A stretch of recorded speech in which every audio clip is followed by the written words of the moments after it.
जय श्री कृष्णा। आपके अपने चैनल विनोद धर्म साधना में आपका बहुत बहुत स्वागत है। माँ भगवती दुर्गा की कृपा सदैव आप और आपके समस्त परिवार पर बनी रहे।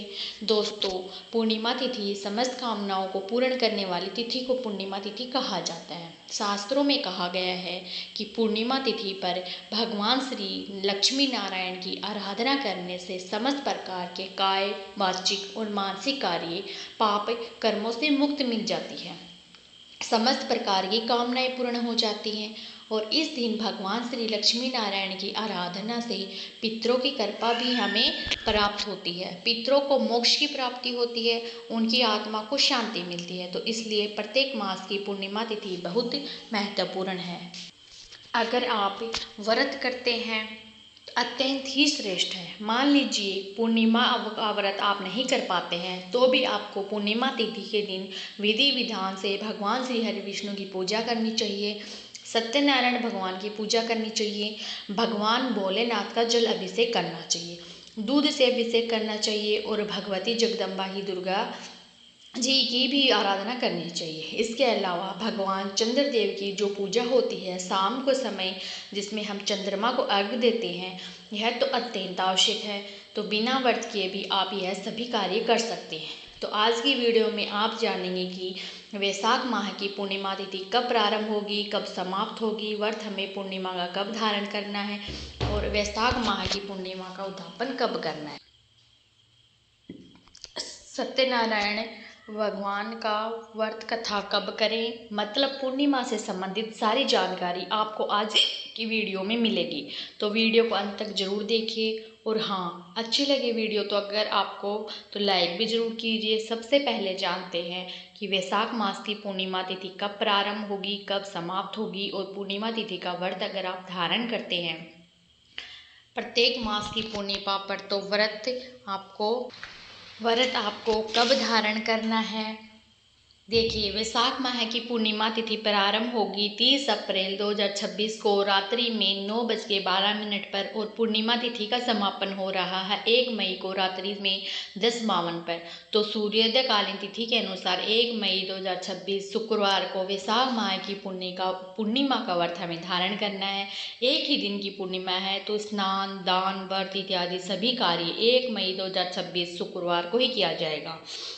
अगर आप किसी भी प्रकार का नियम पालन कर रहे हैं तो वैशाख माह में जैसे कि स्नान करते हैं, दान दे रहे हैं, व्रत धारण करते हैं या फिर दीपदान का नियम आपने ले रखा है, मतलब कोई भी नियम पालन अगर आप कर रहे हैं तो उसका उद्यापन आप करेंगे 1 मई 2026 को, यानी कि शुक्रवार के दिन। आप जानते हैं स्नान दान के शुभ मुहूर्त के विषय में। वैशाख माह की पूर्णिमा तिथि पर सूर्योदय काल का समय है सुबह 5:41 पर और सूर्यास्त होगा शाम को 6:52 पर। ब्रह्म मुहूर्त सुबह 4 बजे से 5 बजे तक। पूर्णिमा तिथि का स्नान दान इत्यादि सभी कार्य ब्रह्म मुहूर्त में किए जाएंगे। वैसे दान आप कभी भी कर सकते हैं पूरे दिन में, पूरे दिन की पूर्णिमा है, लेकिन स्नान करने का जो शुभ मुहूर्त है पर सुबह प्रयास कीजिए कि ब्रह्म मुहूर्त में स्नान करें या फिर सूर्योदय से पहले तो स्नान आपको हो ही जाए। इस बात का आपको ध्यान रखना है। सुबह 11:52 से दोपहर 12:15 तक अभिजीत मुहूर्त का समय है। अभिजीत मुहूर्त में आप कोई भी शुभ कार्य कर सकते हैं, दान भी कर सकते हैं, पूजा पाठ इत्यादि सभी कार्य कर सकते हैं। बात करें राहु काल की तो सुबह 10:39 से दोपहर 12:18 तक यह समय राहु काल का है। राहु काल में कोई भी शुभ कार्य प्रारंभ नहीं करना चाहिए, लेकिन अगर आप पहले से कर रहे हैं कोई भी कार्य तो आप कर सकते हैं। पूर्णिमा तिथि के दिन ब्रह्म मुहूर्त में स्नान करने के बाद दान अवश्य करना चाहिए। दान किन चीज़ों का आप कर सकते हैं तो देखिए, चंद्रमा से जुड़ी हुई जो वस्तुएं होती हैं उनका दान किया जा सकता है, जैसे कि सफ़ेद चीज़ें, चावल, चीनी, दूध, सफ़ेद कपड़े, मोती, चांदी, इन चीज़ों का आप दान कर सकते हैं। वैशाख माह की पूर्णिमा में के दिन स्नान और दान से जो पुण्य प्राप्त होता है उससे हमारे जीवन में सफलता की प्राप्ति होती है। सुख समृद्धि की कामना हो तो पूर्ण होती है, या फिर चाहे आप जिस भी कामना से दान करते हैं आपकी वह कामना पूर्ण होती है। चंद्रमा से जुड़ा हुआ कोई दोष हो वह भी समाप्त होता है। पूर्णिमा के दिन भगवान सत्यनारायण की कथा जरूर करनी चाहिए। चाहे आप किसी ब्राह्मण को घर बुलाकर करवा लीजिए, और अगर ऐसा नहीं कर पाते तो किसी ब्राह्मण को घर बुलाना संभव नहीं हो तो स्वयं से भी कर सकते हैं। भगवान लक्ष्मी नारायण जी, भगवान सत्यनारायण की पूजा आराधना कर लीजिए विधि विधान से। उसके बाद वहाँ बैठकर भगवान सत्यनारायण जी की जो कथा की पुस्तक होती है उसका पाठ कर लीजिए, या फिर चाहे तो पूजा स्थल पर बैठे हुए भी कथा मोबाइल से सुन सकते हैं। अच्छा, सत्यनारायण भगवान की जो कथा होती है वह आपको हमारे चैनल पर भी सुनाई जाती है, तो आप लोग यहाँ से भी सुन सकते हैं। वैशाख माह की पूर्णिमा पर अपने घर के आसपास कोई पीपल का वृक्ष हो तो वहाँ दूध अवश्य अर्पित करना चाहिए। थोड़ा सा कच्चा दूध एक पात्र में रखकर जल में भर लीजिए। उस पात्र को शहद और शक्कर डालकर और पुष्प डालकर आप किसी भी पीपल के पेड़ के नीचे अर्पित करते हैं, पीपल की जड़ में अर्पित करते हैं, तो वास्तु दोष हो, ग्रह दोष हो, पितृ दोष हो, सब प्रकार के दोषों से आपको मुक्ति मिल जाती है।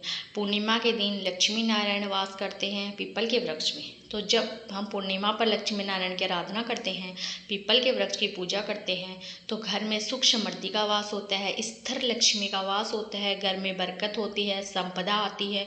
तो आवश्यक है वैशाख पूर्णिमा हो या कोई भी पूर्णिमा हो, अगर वह रविवार के दिन पड़ती है तो आप जाकर पीपल के वृक्ष को सींचिए। अवश्य जल चढ़ाने के बाद धूप दीप अक्षत फूल अर्पित करके विधि विधान से पूजा करके कुछ भोग में मीठे सामग्री अवश्य अर्पित कर दीजिए। इसके अलावा पूर्णिमा पर आपको शिवलिंग का अभिषेक जल से या फिर पंचामृत या फिर दूध से अवश्य करना है। चंद्रमा को अर्घ्य सबको देना है, आप चाहे आप व्रत करते हैं या नहीं करते हैं। वैशाख माह की पूर्णिमा पर वैशाख माह के स्नान दान व्रत का उद्यापन किस प्रकार से करना है, यह जानकारी आपको आने वाली वीडियो में मिल जाएगी। तो चैनल से जुड़े रहिए और जो भी व्रत और त्यौहार होते हैं, जैसे कि एकादशी हो, पूर्णिमा हो, अमावस्या या फिर पुराणों की कथाएं सुनना चाहते हैं, वैशाख माह का महत्व सुनना चाहते हैं, तो हमारे चैनल पर आपको ये सभी वीडियो सही समय पर प्राप्त होती हैं। तो अगर आपने चैनल को सब्सक्राइब नहीं किया तो ज़रूर कर लीजिए, ताकि आपको सभी वीडियो सही समय पर प्राप्त हो। मिलती हूँ मैं आपसे आने वाले वीडियो में, तब तक के लिए राधे राधे, जय श्री कृष्णा।